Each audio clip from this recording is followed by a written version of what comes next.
The Cave of Night by James E. Gunn.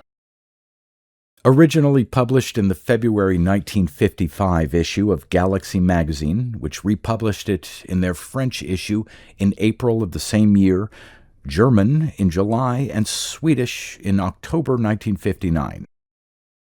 It also appeared in an Argentine magazine in January 1956 and Italian in 1972. Anthology appearances include SF, The Year's Greatest, in 1956, and International Relations Through Science Fiction in 1978.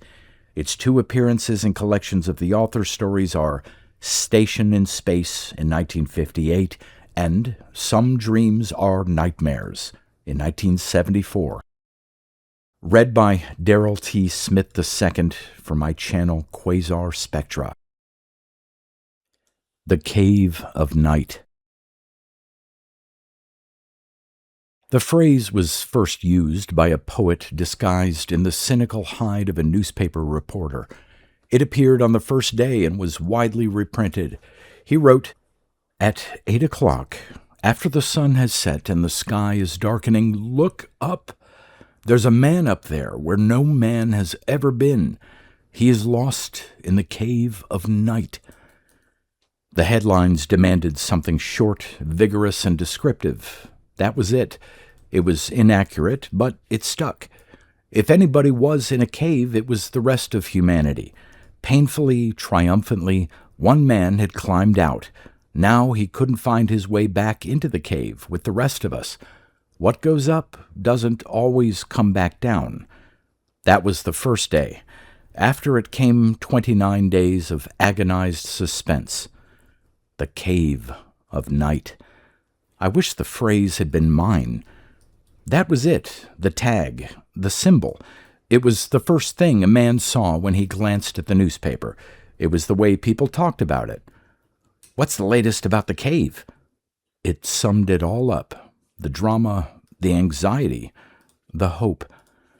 Maybe it was the Floyd Collins influence. The papers dug up their files on that old tragedy, reminiscing, comparing, and they remembered the little girl, Kathy Fiscus, wasn't it, who was trapped in that abandoned California drainpipe, and a number of others. Periodically, it happens, a sequence of events so accidentally dramatic that men lose their hatreds, their terrors, their shynesses, their inadequacies, and the human race momentarily recognizes its kinship. The essential ingredients are these. A person must be in unusual and desperate peril. The peril must have duration. There must be proof that the person is still alive. Rescue attempts must be made. Publicity must be widespread. One could probably be constructed artificially, but if the world ever discovered the fraud, it would never forgive. Like many others, I have tried to analyze what makes a niggling, squabbling, callous race of beings suddenly share that most human emotion of sympathy, and, like them, I have not succeeded. Suddenly, a distant stranger will mean more than their own comfort. Every waking moment, they pray, "Live, Floyd. Live, Kathy. Live, Rev." We pass on the street, we who would not have nodded, and ask, will they get there in time? Optimists and pessimists alike. We hope so. We all hope so.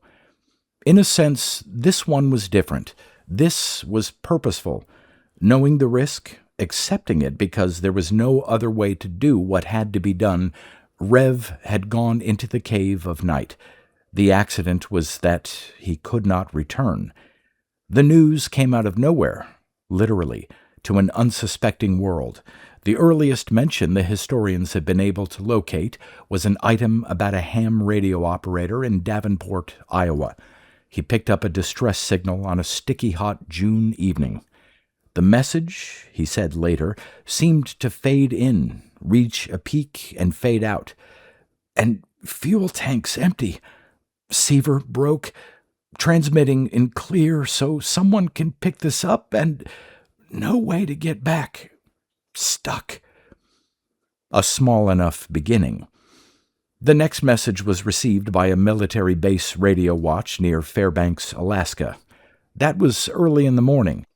Half an hour later, a night shift worker in Boston heard something on his shortwave set that sent him rushing to the telephone. That morning, the whole world learned the story. It broke over them, a wave of excitement and concern. Orbiting 1,075 miles above their heads was a man, an officer of the United States Air Force, in a fuel-less spaceship. All by itself, the spaceship part would have captured the world's attention. It was achievement as monumental as anything man has ever done and far more spectacular.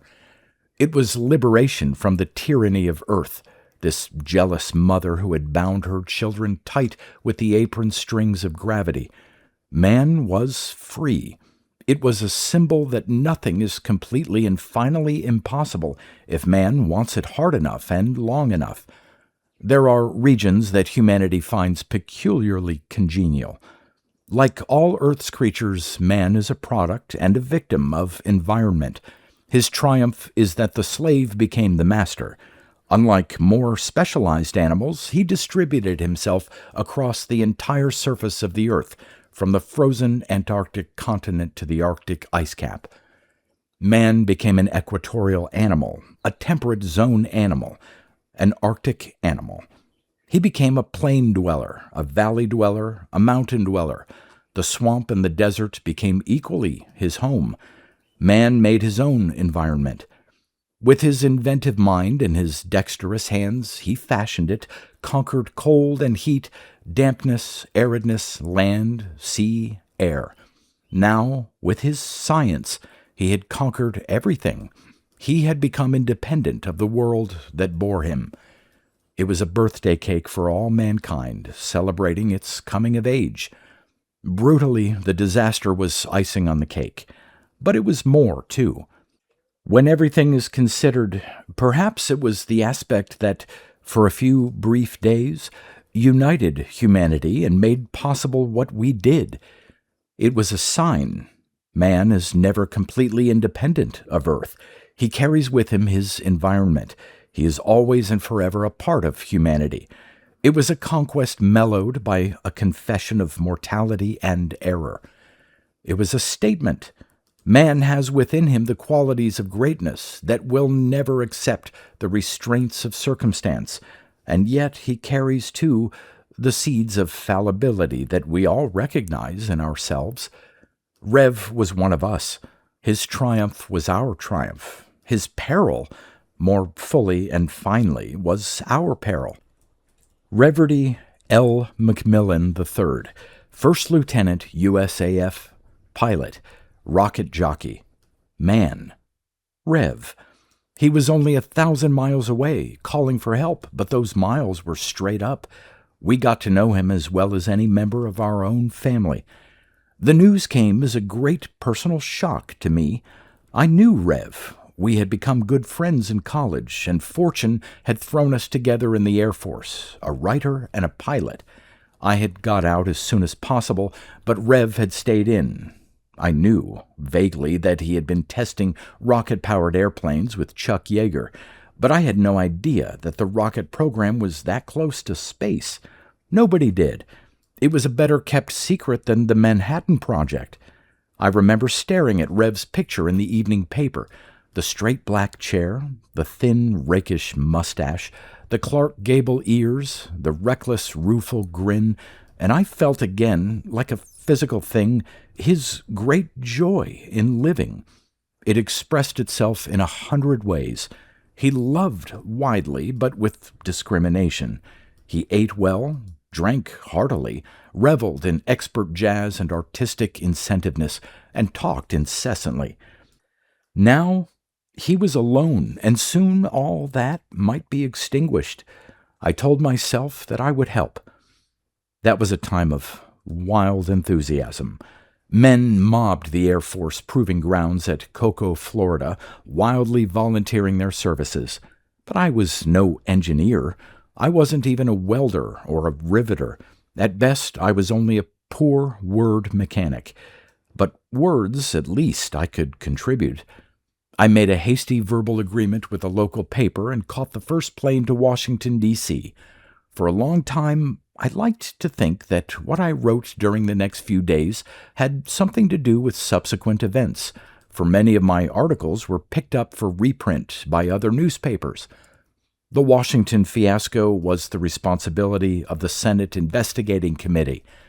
It subpoenaed everybody in sight, which effectively removed them from the vital work they were doing. But within a day, the committee realized that it had bitten off a bite it could neither swallow nor spit out. General Beauregard Finch, head of the Research and Development Program, was the tough morsel the committee gagged on.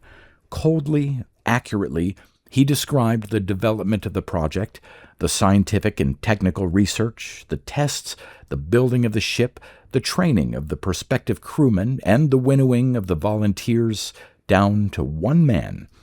In words more eloquent because of their clipped precision, he described the takeoff of the giant three-stage ship, shoved upward on a lengthening arm of combining hydrazine and nitric acid. Within 56 minutes, the remaining third stage had reached its orbital height of 1,075 miles. It had coasted there. In order to maintain that orbit, the motors had to flicker on for 15 seconds. At that moment, disaster laughed at man's careful calculations. Before Rev could override the automatics, the motors had flamed for almost half a minute. The fuel he had depended upon to slow the ship so that it would drop, re-enter the atmosphere, and be reclaimed by Earth was almost gone. His efforts to counteract the excess speed resulted only in an approximation of the original orbit. The fact was this: Rev was up there. He would stay there until someone came and got him, and there was no way to get there. The committee took that as an admission of guilt and incompetence. They tried to lever themselves free with it, but General Finch was not to be intimidated. A manned ship had been sent up because no mechanical or electronic computer could contain the vast possibilities for decision and action built into a human being. The original computer was still the best all-purpose computer. There had been only one ship built, true, but there was good reason for that, a completely practical reason: money. Leaders are, by definition, ahead of the people, but this wasn't a field in which they could show the way and wait for the people to follow. This was no expedition in ancient ships, no light exploring party, no pilot plant operation. Like a parachute jump, it had to be successful the first time. This was an enterprise into new, expensive fields. It demanded money. Billions of dollars, brains, the best available, and the hard, dedicated labor of men, thousands of them. General Finch became a national hero that afternoon. He said in bold words, "With the limited funds you gave us, we have done what we set out to do. We have demonstrated that spaceflight is possible, that a space platform is feasible. If there is any inefficiency, if there is any blame for what has happened, it lies at the door of those who lacked confidence in the courage and ability of their countrymen to fight free of Earth to the greatest glory. Senator, how did you vote on that?" But I am not writing a history. The shelves are full of them. I will touch on the international repercussions only enough to show that the event was no more a respecter of national boundaries than was Rev's orbiting ship. The orbit was almost perpendicular to the equator. The ship traveled as far north as Nome, as far south as Little America on the Antarctic continent. It completed one giant circle every 2 hours. Meanwhile, the Earth rotated beneath. If the ship had been equipped with adequate optical instruments, Rev could have observed every spot on Earth within 24 hours. He could have seen fleets and their dispositions, aircraft carriers, and the planes taking off their decks, troop maneuvers. In the General Assembly of the United Nations, the Russian ambassador protested this unwarranted and illegal violation of its national boundaries. He hinted darkly that it would not be allowed to continue. The USSR had not been caught unprepared, he said. If the violation went on, every few hours, drastic steps would be taken. World opinion reared up in indignation. The USSR immediately retreated and pretended, as only it could, that its belligerence had been an unwarranted inference, that it had never said anything of the sort anyway. This was not a military observer above our heads. It was a man who would soon be dead unless help reached him. A world offered what it had. Even the USSR announced that it was outfitting a rescue ship, since its space program was already on the verge of success, and the American public responded with more than $1 billion within a week. Congress appropriated another $1 billion. Thousands of men and women volunteered. The race began. Would the rescue party reach the ship in time?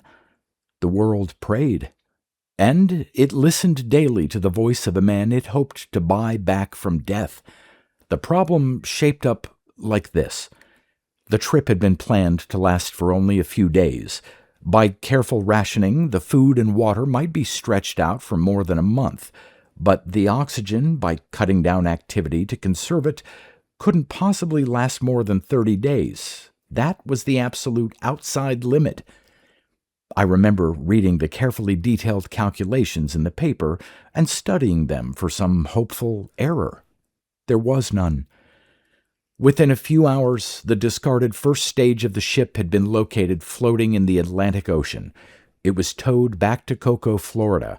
Almost a week was needed to find and return to the proving grounds the second stage, which had landed 906 miles away. Both sections were practically undamaged. Their fall had been cushioned by ribbon parachute. They could be cleaned, repaired, and used again. The trouble was the vital third stage, the nose section. A new one had to be designed and built within a month. Space madness became a new form of hysteria. We read statistics, we memorized insignificant details, we studied diagrams, we learned the risks and the dangers and how they would be met and conquered. It all became part of us. We watched the slow progress of the second ship and silently, tautly urged it upward. The schedule overhead became part of everyone's daily life. Work stopped while people rushed to windows or outside or to their television sets, hoping for a glimpse, a glint from the high, swift ship, so near, so untouchably far. And we listened to the voice from the cave of night. I've been staring out the portholes. I never tire of that. Through the one on the right, I see what looks like a black velvet curtain with a strong light behind it. There are pinpoint holes in the curtain, and the light shines through, not winking the way stars do, but steady. There's no air up here. That's the reason. The mind can understand and still misinterpret. My air is holding out better than I expected. By my figures, it should last 27 days more. I shouldn't use so much of it talking all the time, but it's hard to stop. Talking, I feel as if I'm still in touch with Earth, still one of you, even if I am way up here. Through the left-hand window is San Francisco Bay, looking like a dark, wandering arm extended by the ocean octopus. The city itself looks like a heap of diamonds with trails scattered from it. It glitters up cheerfully, an old friend. It misses me, it says. Hurry home, it says. It's gone now, out of sight. Goodbye, Frisco. Do you hear me down there? Sometimes I wonder. You can't see me now. I'm in the earth's shadow. You'll have to wait hours for the dawn. I'll have mine in a few minutes. You're all busy down there. I know that. If I know you, you're all worrying about me, working to get me down, forgetting everything else. You don't know what a feeling that is. I hope to heaven you never have to, wonderful though that is. Too bad the receiver was broken, but if it had to be one or the other, I'm glad it was the transmitter that came through. There's only one of me. There are billions of you to talk to. I wish there were some way I could be sure you were hearing me. Just that one thing might keep me from going crazy." "Rev, you were one in millions. We read all about your selection, your training. You were our representative, picked with our greatest skill. Out of 1,000 who passed the initial rigid requirements for education, physical and emotional condition, and age, only 5 could qualify for space. They couldn't be too tall, too stout, too young, too old. Medical and psychiatric tests weeded them out. One of the training machines, Lord, how we studied this, reproduces the acceleration strains of a blasting rocket. Another trains men for maneuvering in the weightlessness of space. A third duplicates the cramped, sealed conditions of a spaceship cabin. Out of the final 5, you were the only one who qualified. Now, Rev, if any of us could stay sane, it was you." There were thousands of suggestions, almost all of them useless. Psychologists suggested self-hypnotism. Cultists suggested yoga. One man sent in a detailed sketch of a giant electromagnet with which Rev's ship could be drawn back to Earth. General Finch had the only practical idea. He outlined a plan for letting Rev know that we were listening. He picked out Kansas City and set the time. "Midnight," he said. "On the dot, not a minute earlier or later. At that moment, he'll be right overhead." And at midnight, every light in the city went out and came back on, and went out and came back on again. For a few awful moments, we wondered if the man up there in the cave of night had seen. Then came the voice we knew now so well that it seemed it had always been with us, a part of us, our dreams and our waking. The voice was husky with emotion. "Thanks. Thanks for listening. Thanks, Kansas City. I saw you winking at me. I'm not alone. I know that now. I'll never forget. Thanks." And silence then as the ship fell below the horizon. We pictured it to ourselves sometimes, continually circling the earth, its trajectory exactly matching the curvature of the globe beneath it. We wondered if it would ever stop. Like the moon, would it be a satellite of the earth forever? We went through our daily chores like automatons while we watched the third stage of the rocket take shape. We raced against a dwindling air supply, and death raced to catch a ship moving at 15,800 miles per hour. We watched the ship grow. On our television screens, we saw the construction of the cellular fuel tanks, the rocket motors, and the fantastic multitude of pumps, valves, gauges, switches, circuits, transistors, and tubes. The personnel space was built to carry 5 men instead of 1 man.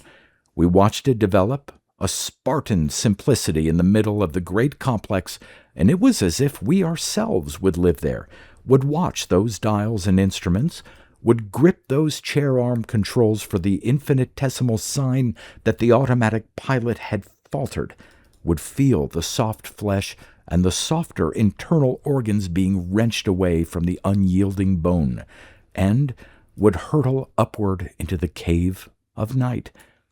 We watched the plating wrap itself protectively around the vitals of the nose section. The wings were attached. They would make the ship a huge metal glider in its unpowered descent to Earth after the job was done. We met the men who would man the ship. We grew to know them as we watched them train, saw them fighting artificial gravities, testing spacesuits in simulated vacuums, practicing maneuvers in the weightless condition of freefall. That was what we lived for, and we listened to the voice that came to us out of the night. 21 days. 3 weeks. Seems like more. Feel a little sluggish, but there's no room for exercise in a coffin. The concentrated foods I've been eating are fine, but not for a steady diet. Oh, what I'd give for a piece of home-baked apple pie. The weightlessness got me at first. Felt I was sitting on a ball that was spinning in all directions at once. Lost my breakfast a couple of times before I learned to stare at one thing. As long as you don't let your eyes roam, you're okay. There's Lake Michigan. My God, but it's blue today. Dazzles the eyes. There's Milwaukee. And how are the Braves doing? It must be a hot day in Chicago. It's a little muggy up here, too. The water absorbers must be overloaded. The air smells funny, but I'm not surprised. I must smell funny, too, after 21 days without a bath. Wish I could have one. There are an awful lot of things I used to take for granted and suddenly want more than... Forget that, will you? Don't worry about me. I'm fine. I know you're working to get me down. If you don't succeed, that's okay with me. My life wouldn't just be wasted. I've done what I always wanted to do. I'd do it again. Too bad, though, that we only had the money for one ship. And again, an hour ago, I saw the sun rise over Russia. It looks like any other land from here. Green where it should be green. Farther north, a sort of mud color, and then white where the snow is still deep. Up here, you wonder why we're so different when the land is the same. You think we're all children of the same mother planet. Who says we're different? Think I'm crazy? Maybe you're right. It doesn't matter much what I say as long as I say something. This is one time I won't be interrupted. Did any man ever have such an audience? No, Rev, never. The voice from above, historical now, preserved. I guess the gadgets are all right. You slide rule mechanics, you test tube artists, you finding what you want? Getting the dope on cosmic rays, meteoric dust, those islands you could never map, the cloud formations, wind movements, all the weather data. Hope the telemetering gauges are working. They're more important than my voice. I don't think so, Rev. But we got the data. We built some of it into the new ships. Ships, not ship, for we didn't stop with one. Before we were finished, we had 2 complete 3-stagers and a dozen nose sections. The voice. Air's bad tonight. Can't seem to get a full breath. Sticks in the lungs. Doesn't matter, though. I wish you could all see what I have seen. The vast spreading universe around Earth, like a bride in a soft veil. You'd know then that we belong out here. We know, Rev. You let us out. You showed us the way. We listened and we watched. It seems to me now that we held our breath for 30 days. At last we watched the fuel pumping into the ship, nitric acid and hydrazine. A month ago we did not know their names. Now we recognize them as the very substances of life itself. It flowed through the long special hoses, dangerous, cautiously grounded, over $500,000 worth of rocket fuel. Statisticians estimate that more than 100 million Americans were watching their television sets that day, watching and praying. Suddenly, the view switched to the ship fleeing south above us. The technicians were expert now. The telescopes picked it up instantly, the focus perfect the first time, and tracked it across the sky until it dropped beyond the horizon. It looked no different now than when we had seen it first. But the voice that came from our speakers was different. It was weak. It coughed frequently and paused for breath. Air very bad. Better hurry. Can't last much longer. Silly. Of course you'll hurry. Don't want anyone feeling sorry for me. I've been living fast. 30 days. I've seen 360 sunrises. 360 sunsets. I've seen what no man has ever seen before. I was the first. That's something worth dying for. I've seen the stars, clear and undiminished. They look cold, but there's warmth to them and life. They have families of planets like our own sun. Some of them, they must. God wouldn't put them there for no purpose. They can be homes to our future generations. Or, if they have inhabitants, we can trade with them goods, ideas, the love of creation. But more than this, I have seen the earth. I have seen it as no man has ever seen it, turning below me like a fantastic ball, the seas like blue glass in the sun, or lashed into gray storm peaks, and the land green with life, the cities of the world in the night sparkling, and the people. I have seen the earth there where I have lived and loved. I have known it better than any man, and loved it better, and known its children better. It has been good. Goodbye. I have a better tomb than the greatest conqueror earth ever bore. Do not disturb.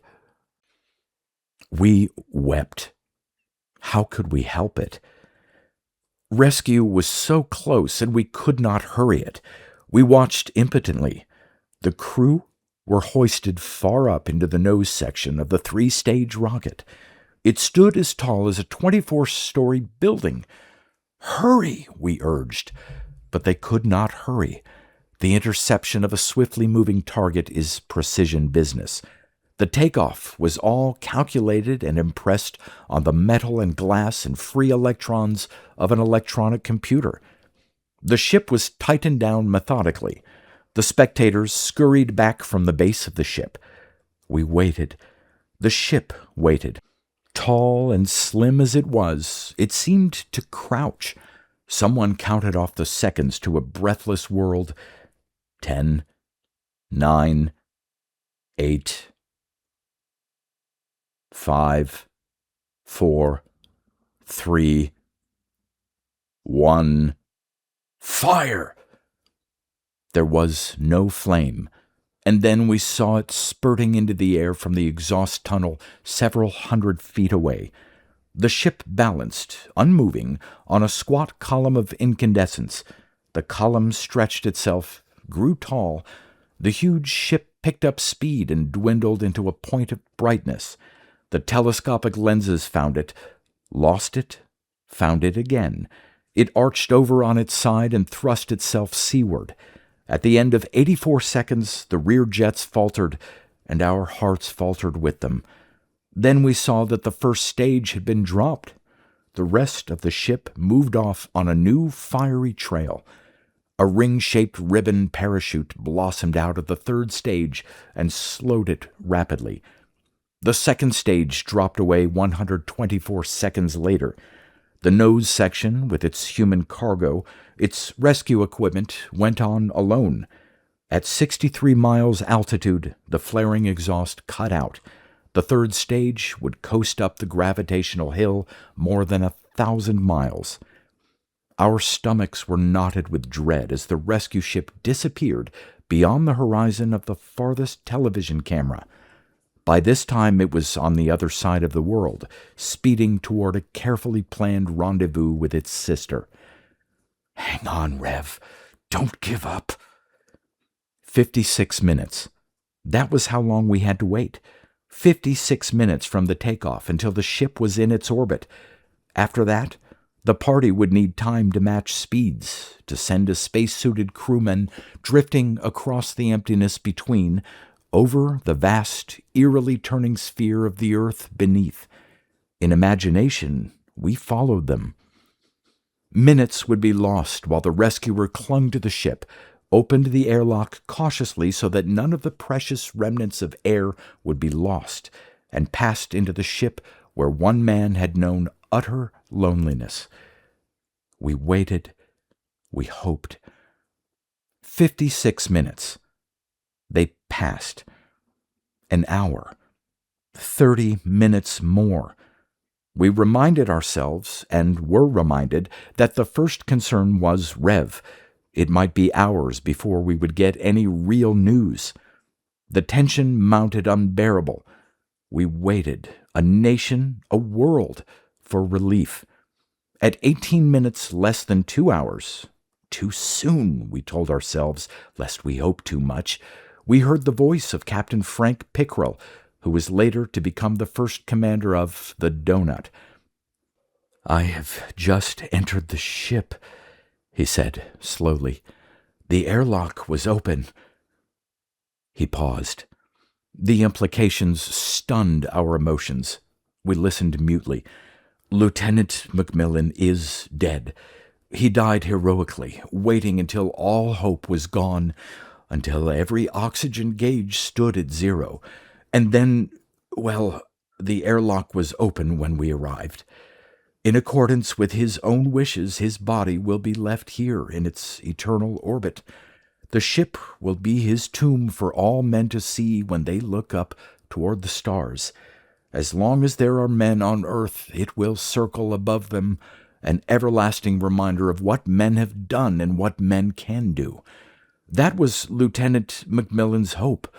This he did not only as an American, but as a man, dying for all humanity, and all humanity can glory for it.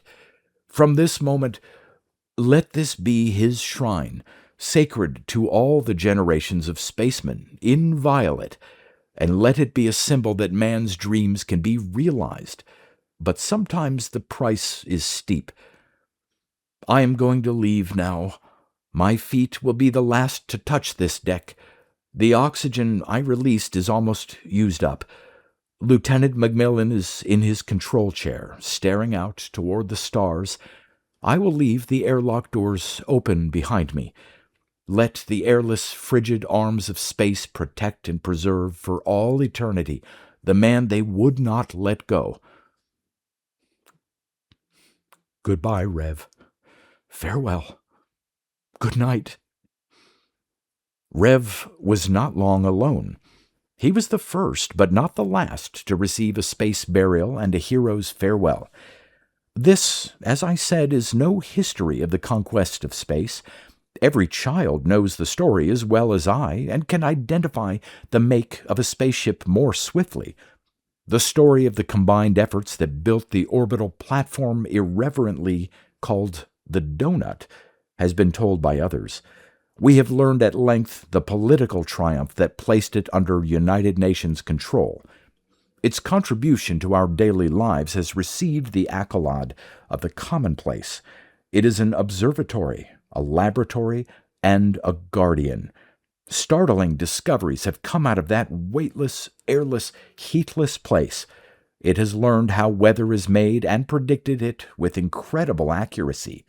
It has observed the stars clear of the veil of the atmosphere, and it has ensured our peace. It has paid its way. No one can question that.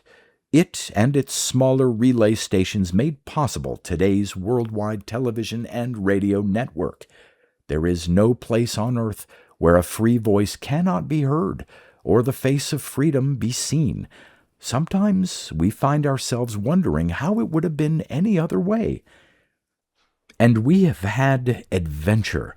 We have traveled to the dead gypsum seas of the moon with the first exploration party. This year we will solve the mysteries of Mars. From our armchairs we will thrill to the discoveries of our pioneers, our stand-ins, so to speak. It has given us a common heritage, a common goal, and for the first time we are united. This I mention only for background. No one will argue that the conquest of space was not of incalculable benefit to all mankind. The whole thing came back to me recently, an overpowering flood of memory. I was skirting Times Square, where every face is a stranger's, and suddenly I stopped, incredulous. "Rev!" I shouted. The man kept on walking. He passed me without a glance. I turned around and stared after him. I started to run. I grabbed him by the arm. "Rev!" I said huskily, swinging him around. "Is it really you?" The man smiled politely. "You must have mistaken me for someone else." He unclampered my fingers easily and moved away. I realized then that there were 2 men with him, one on each side. I felt their eyes on my face, memorizing it. Probably it didn't mean anything. We all have our doubles. I could have been mistaken, but it started me remembering and thinking. The first thing the rocket experts had to consider was expense. They didn't have the money. The second thing was weight. Even a medium-sized man is heavy when rocket payloads are reckoned, and the stores and equipment essential to his survival are many times heavier. If Rev had escaped alive, why had they announced that he was dead? But I knew the question was all wrong. If my speculations were right, Rev had never been up there at all. The essential payload was only a 30-day recording and a transmitter. Even if the major feat of sending up a manned rocket was beyond their means and their techniques, they could send up that much. Then they got the money. They got the volunteers and the techniques. I suppose the telemetered reports from the rocket helped, but what they accomplished in 30 days was an unparalleled miracle. The timing of the recording must have taken months of work, but the vital part of the scheme was secrecy. General Finch had to know, and Captain, now Colonel, Pickrell, a few others, workmen, administrators, and Rev. What could they do with him? Disguise him? Yes. And then hide him in the biggest city in the world. They would have done it that way. It gave me a funny, sick kind of feeling, thinking about it. Like everybody else, I don't like to be taken in by a phony plea, and this was a fraud perpetrated on all humanity. Yet it had led us to the planets. Perhaps it would lead us beyond, even to the stars. I asked myself, could they have done it any other way? I would like to think I was mistaken. This myth has become part of us. We lived through it ourselves, helped make it. Someday, I tell myself, a spaceman whose reverence is greater than his obedience will make a pilgrimage to that swift shrine and find only an empty shell. I shudder then. This pulled us together. In a sense, it keeps us together. Nothing is more important than that. I try to convince myself that I was mistaken. The straight black hair was gray at the temples now and cut much shorter. The mustache was gone. The Clark Gable ears were flat to the head. That's a simple operation, I understand. But grins are hard to change, and anyone who lived through those 30 days will never forget that voice. I think about Rev and the life he must have now, the things he loved and can never enjoy again, and I realize perhaps he made the greater sacrifice. I think sometimes he must wish he were really in the cave of night, seated in that icy control chair 1,075 miles above, staring out at the stars.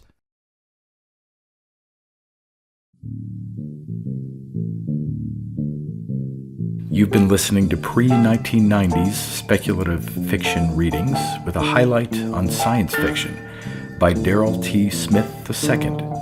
Please consider clicking the donation link in the description box. Thank you so much for your time and your imagination.